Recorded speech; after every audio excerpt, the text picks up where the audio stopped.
Hello. അപ്പോൾ ഇന്ന് Sunday ആണ്. സൺഡേ ആയിട്ടൊന്ന് ഔട്ടിങ്ങിന് പോകാമെന്ന് വിചാരിച്ചു. അപ്പോൾ ഇത് എൻ്റെ അമ്മയുടെ അനിയത്തിയുടെ മക്കളാണ്, ദേവുട്ടൻ്റെ മാമന്മാർ. അപ്പോൾ അവരുടെ കൂടെയാണ് നമ്മളിന്ന് പോകുന്നത്. ഇവിടെ കോന്നി ഫെസ്റ്റ് തുടങ്ങിയിട്ടുണ്ട്. ഡിസംബർ 20-ാം തീയതിയാണ് സ്റ്റാർട്ട് ചെയ്തത്. പ്രമാടത്ത് വെച്ചിട്ടാണ്, പ്രമാട ഇൻഡോർ സ്റ്റേഡിയത്തിൽ വെച്ചിട്ടാണ്. ടിക്കറ്റ് ചാർജ് ആവുന്നത് 80 രൂപയാണ്. കൂടെ തന്നെ ഒരു ലക്കി ഡ്രോ കൂപ്പണും കൂടെ കിട്ടുന്നുണ്ട്. അത് ഓരോ ബക്കറ്റിനുള്ളിൽ ഇട്ടാൽ മതി. ഓരോ ദിവസവും നറുക്കെടുപ്പുണ്ടെന്നാണ് തോന്നുന്നത്. പിന്നെ കയറി ചെല്ലുമ്പോൾ തന്നെ ഇതുപോലെ ഒരു ഗാർഡൻ ഏരിയ സെറ്റ് ചെയ്തിട്ടുണ്ട്. അതിലൊരു ഊഞ്ഞാലൊക്കെ ഉണ്ട്. അപ്പോൾ ദേവുട്ടനും മാമനും കുറച്ച് നേരം അതിലൊക്കെ ഇരുന്ന് ആടി.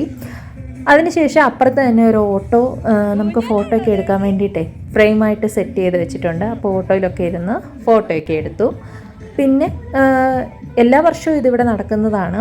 അതുകൊണ്ട് തന്നെ പുതുമയായിട്ട് എനിക്കൊന്നും തോന്നിയില്ല. എല്ലാ തവണത്തെയും പോലെ തന്നെ കുറേ സ്റ്റാളുകളും അതുപോലെയൊക്കെയുള്ള കാര്യങ്ങളുമാണ്. പിന്നെ പരിപാടികൾ ഓരോ ദിവസം രാത്രിയിൽ വ്യത്യാസമാണ്. ഞാനൊരു ഉച്ച സമയത്താണ് പോയത്. ഉച്ച സമയത്ത് 3-3:30 ആയപ്പോഴാണ് പോയത്.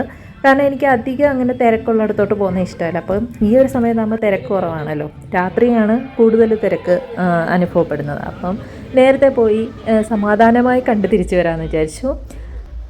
എല്ലാ പ്രാവശ്യവും ഉള്ള പോലെ തന്നെയുള്ള അച്ചാർ, അലുവ അതുപോലുള്ള സ്റ്റാളുകൾ. പിന്നെ ഇത് നമ്മളന്ന് പത്തനംതിട്ട എക്സ്പോയിൽ കണ്ടതുപോലെ തന്നെ ഇവിടെ ഉണ്ടായിരുന്നു. ദേവുട്ടന് ഇതിനെ ഭയങ്കര ഇഷ്ടമാണ്. അവനിതിന് ഡോഗ് എന്നാണ് വിളിക്കുന്നത്.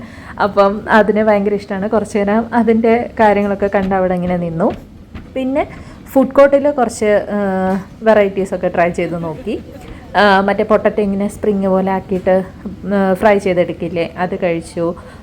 പിന്നെ മോമോസ്, പിന്നെ അതിശയ പത്തിരി എന്ന് പറയുന്ന ഒരു സംഭവം ഉണ്ടായിരുന്നു. അത് പക്ഷേ എനിക്ക് അത്ര അങ്ങോട്ട് ടേസ്റ്റ് ഇഷ്ടപ്പെട്ടില്ല.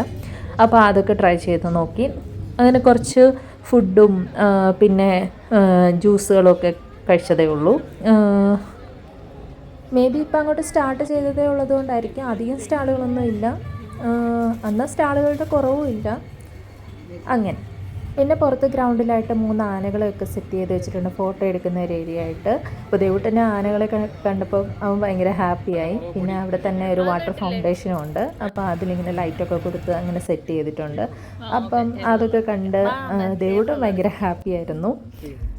അപ്പം പിന്നെ അത്രയേ ഉള്ളൂ. ഫുഡൊക്കെ കഴിച്ചിട്ട് ഞങ്ങൾ പിന്നെ അവിടുന്ന് തിരിച്ചു.